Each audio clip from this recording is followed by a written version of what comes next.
News every 15 minutes, weather every 10, and sports twice an hour. Newstalk, KGVO, AM 1290 and 101.5 FM. You're listening to Montana Morning with Peter Christian. The Missoula City Council passes the controversial gun registration ordinance, but it was not unanimous. Good morning, everyone.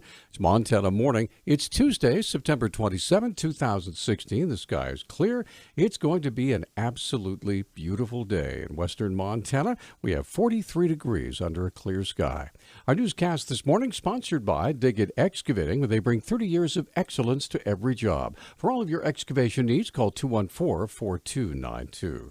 This morning's top story. Once again last night, the Missoula City Council chambers overflowed with people both in favor of and opposed to a proposed ordinance that would require background checks for private gun sales within the city limits. Nancy DiPastino is with Moms Demand Action for Sensible Gun Laws and outlined the dangers of having too many firearms. Gun violence is not just a big city problem.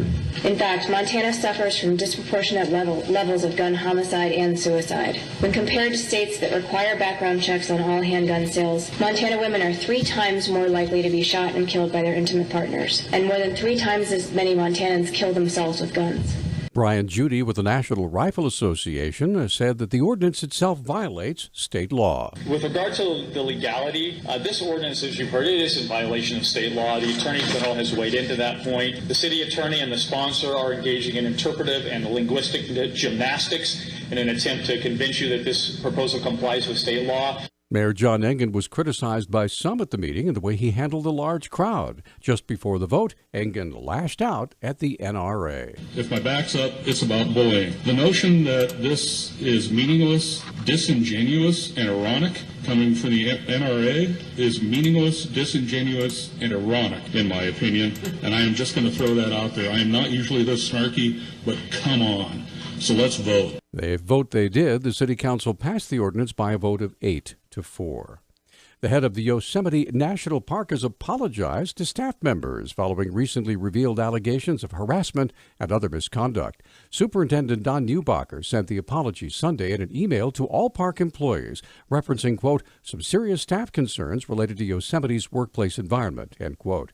It comes after a Congressional Oversight Committee unveiled that at least 18 Yosemite staffers complained of a toxic work environment. Officials say they're also investigating complaints of sexual harassment and retaliation at Yellowstone and Grand Canyon National Parks.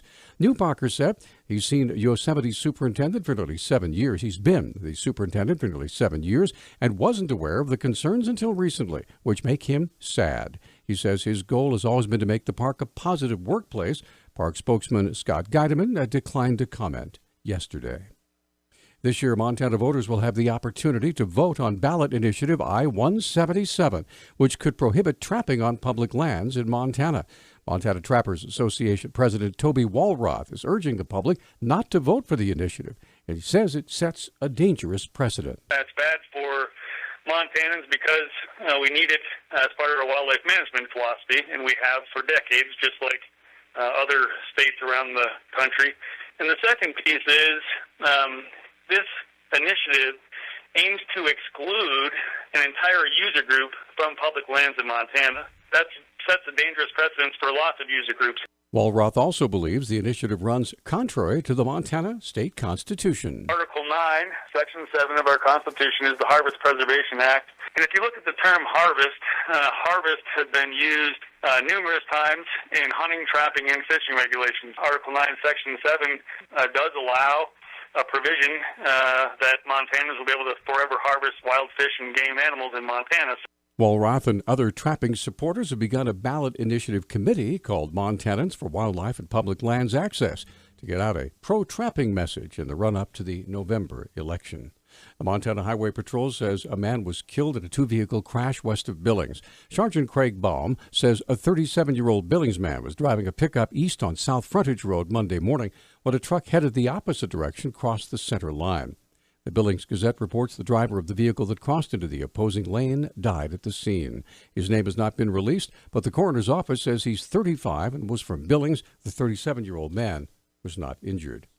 The Rural Institute for Veterans Education and Research, known by the acronym RIVER, will officially open its new headquarters On Thursday, on Tina Avenue in Missoula, River Education Director Jason Zensgraf said the facility will be focusing on training veterans to help other veterans. A veteran who is struggling is much more likely to confide in a peer they can better relate to rather than a stranger. The problem is most veterans lack the training needed to recognize and help those who are struggling or in crisis. River is the Rural Institute for Veterans Education and Research. Among our focus is to help train veterans using evidence-based programs on how to recognize and assist a fellow veteran that is struggling from physical, mental, or emotional distress. Zensgraf says there are 3 classes available, including an 8-week dog training course to help veterans train service dogs. The other 2 courses are 12-month programs. One of them is the outdoor recreational therapist.